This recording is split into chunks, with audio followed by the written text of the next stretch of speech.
ನಾಡಿನ ಹಿರಿಯ ರಾಜಕಾರಣಿ, ಮಾಜಿ ಮಂತ್ರಿಗಳು, ಉದ್ಯಮಿಗಳು ಆಗಿದ್ದಂತಹ ಸರಳ ಸಜ್ಜನಿಕೆಯ ನಾಯಕರಾಗಿರುವಂತಹ ಶಾಮನೂರು ಶಿವಶಂಕರಪ್ಪ ಅವರ ನಿಧನದ ವಾರ್ತೆ. ಮುತ್ಸದಿ ನಾಯಕ ನಮ್ಮನ್ನು ಅಗಲಿದ್ದಾರೆ. ಅವರ ಆತ್ಮಕ್ಕೆ ಶಾಂತಿ ಕೋರೋಣ. ಅವರನ್ನು ಕಳ್ಕೊಂಡಿರ್ತಕ್ಕಂಥ ಅವ್ರ ಕುಟುಂಬಕ್ಕೆ ಶಕ್ತಿಯನ್ನು ಭಗವಂತ ಕರುಣಿಸಲಿ ಅಂತ ನಾನು ದೇವರಲ್ಲಿ ಪ್ರಾರ್ಥನೆ ಮಾಡ್ತೀನಿ. ಇವಾಗ ಇದಾದ ಮೇಲೆ ಮೋಸ್ಟ್ಲಿ ನನಗೆ ತಿಳಿದ ಮಟ್ಟಿಗೆ ಮಹಾಸಭಾ ಅಧ್ಯಕ್ಷರಾಗಿ 13 ವರ್ಷಗಳ ಕಾಲ ಅಖಿಲ ಭಾರತ ವೀರಶೈವ ಲಿಂಗಾಯತ ಮಹಾಸಭಾದ ಅಧ್ಯಕ್ಷರಾಗಿ 13 ವರ್ಷಗಳ ಕಾಲ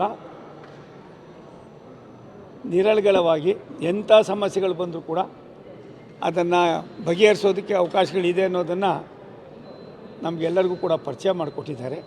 ಅಲ್ಲಿ ತೆಗೆದುಕೊಂಡು ಹೋಗ್ತಾರೆ ಅಂತ ಕಾಣಿಸ್ತದೆ. ಅಲ್ಲಾದ ಮೇಲೆ ಅವ್ರ ಕುಟುಂಬ ಬಂದ ಮೇಲೆ ಯಾವ ರೀತಿ ಇದು ಮಾಡ್ತಾರೆ ನೋಡಬೇಕು. ನಮಗೆ ಅಧಿವೇಶನ ಇದ್ದಿದ್ದರಿಂದ ನಾನು ಹೋಗ್ತಾಯಿದ್ದೆ. ಸದಾಶಿವನಗರದಲ್ಲಿ ನಮ್ಮ ಸ್ನೇಹಿತರ ಮನೆಗೆ ಹೋದಾಗ ಅಲ್ಲಿ ಗೊತ್ತಾದ ಮೇಲೆ ವಾಪಸ್ ಬಂದಿದ್ದೀನಿ. ಫ್ಲೈಟ್ ಕ್ಯಾನ್ಸಲ್ ಮಾಡಿ ನಾಳೆ ಬೆಳಗ್ಗೆ ಹೋಗ್ತಾಯಿದ್ದೀನಿ.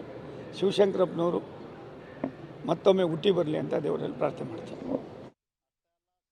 ಶಿವಶಂಕರಪ್ಪ ಅವರು ಬಾಪೂಜಿ ವಿದ್ಯಾಸಂಸ್ಥೆಯನ್ನು ಬೆಳೆಸಿದಂಥವರು ಮತ್ತು ದಾವಣಗೆರೆಯನ್ನು ಶಿಕ್ಷಣದ ರಾಜಧಾನಿಯಾಗಿ ಮಾಡಿರ್ತಕ್ಕಂಥವರು ಶಾಮನೂರು ಶಿವಶಂಕರಪ್ಪನವರು.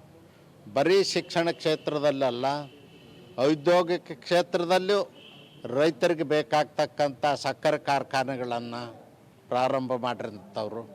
ಮತ್ತು ನನ್ನ ಕ್ಷೇತ್ರ ಮುಧೋಳದಲ್ಲಿ ಸಕ್ಕರೆ ಕಾರ್ಖಾನೆ ಪ್ರಾರಂಭ ಮಾಡಿದರು. ಆ ಸಂದರ್ಭದಲ್ಲಿ ಅವರು ಚಿರಂಜೀವಿ ಮಲ್ಲಿಕಾರ್ಜುನ್ ಅವರು, ಶಾಮನೂರು ಶಿವಶಂಕರಪ್ಪನವರು ನನಗೆ ಹೆಚ್ಚು ಸಂಪರ್ಕಕ್ಕೆ ಬಂದಂಥ ಸಂದರ್ಭದಲ್ಲಿ ಅವ್ರಿಗಿರ್ತಕ್ಕಂಥ ಕಳಕಳಿ ಕಾಳಜಿ ನೋಡಿದ್ರೆ ಇವತ್ತು ರೈತರಿಗೆ ಉತ್ತಮವಾದಂಥ ಬೆಲೆಯನ್ನು ಕೊಡ್ತಾರೆ, ಸೌಲಭ್ಯಗಳನ್ನು ಕೊಡ್ತಾರೆ ಮತ್ತು ಅವ್ರ ಶಿಕ್ಷಣ ಕ್ಷೇತ್ರದ